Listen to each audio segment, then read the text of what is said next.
S.W.A.T. Season 8, Episode 15 delivers high-stakes action, intense drama, and a shocking twist that changes everything. Hondo and the team face their toughest challenge yet. Will they make it out unscathed? Stay tuned as we break down the biggest moments. David went undercover in a bus stop. They were looking for someone named Goliath, only they don't know what he looks like. They received information that Goliath was coming to town to pick up an encrypted hard disk left for him in one of the lockers, so they kept a watch on that locker. They waited to see who would open it, but they didn't anticipate a gang fleeing a botched robbery. The group was on the run. They abandoned their van at a bus station. They tried to catch the next bus out of town, but they missed it by a few minutes.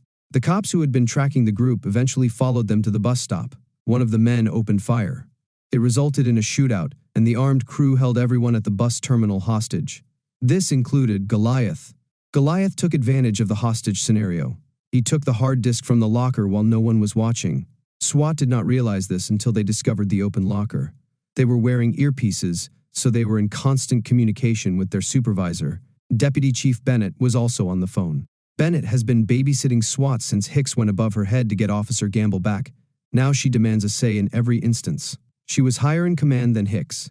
It was her decision to let the hostage situation play out. Goliath was the priority. No one came in after the entire bus station was taken hostage. Goliath was imprisoned inside beside them. The crew was searching everyone, so S.W.A.T. had to leave their gear behind. They had to remove their pistols and badges, as well as their earpieces. They were all stuck within, with no method of communicating with outsiders. Both Hicks and Bennett were left blind. Hicks wanted to give the crew exactly what they wanted, let everything end gently. Bennett voted against it.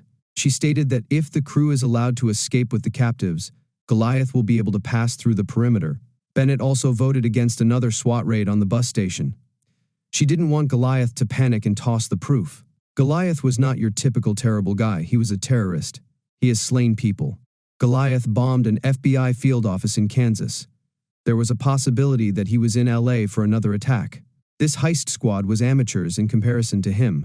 Bennett did not believe they were dangerous. She assumed this since she did not overhear the same individuals threaten the hostages. One of the men on the crew was shot. Hondo claimed to be a medic in the military. He offered to help if he could bring his sister with him. Gamble was the sister. They did their utmost to treat the shooter, but he was still bleeding out. Hondo explained they needed something called a quick clot. It would end the bleeding. It would also help the injured man regain full movement. Hondo and Gamble convinced the gunman to make that one of their demands. The officers demanded the captives' cell phones and wallets in return. The crew was unaware that there were cops in the bus station with them, or that the detectives were looking into 3 potential suspects, one of whom was likely to be Goliath. Miko observed one suspect. Tan observed the second. Deacon focused on the third and only woman. Tan's suspect stated that he needed to use the toilet. Tan said the same thing to keep his gaze fixed on the person. He thought he was Goliath, but he wasn't. He was only a junkie. He stole the kit. He was going to shoot himself in the bathroom. Tan found it as he snatched it from the person. It was not the hard disk. When the person realized Tan was a cop, both men got into trouble. The crew assumed they were just junkies, until one of them attempted to be a hero. The hero's name was Andrew. He saw a gun that the cops had discarded. He grabbed it. He attempted to use it. Andrew wasn't aware that the safety was on. The gun was removed from him. They asked the man where he found it, and he stated that it was in a potted plant. The chief inspected the plant. He found the badge. He threatened to kill people if the cop did not come forward.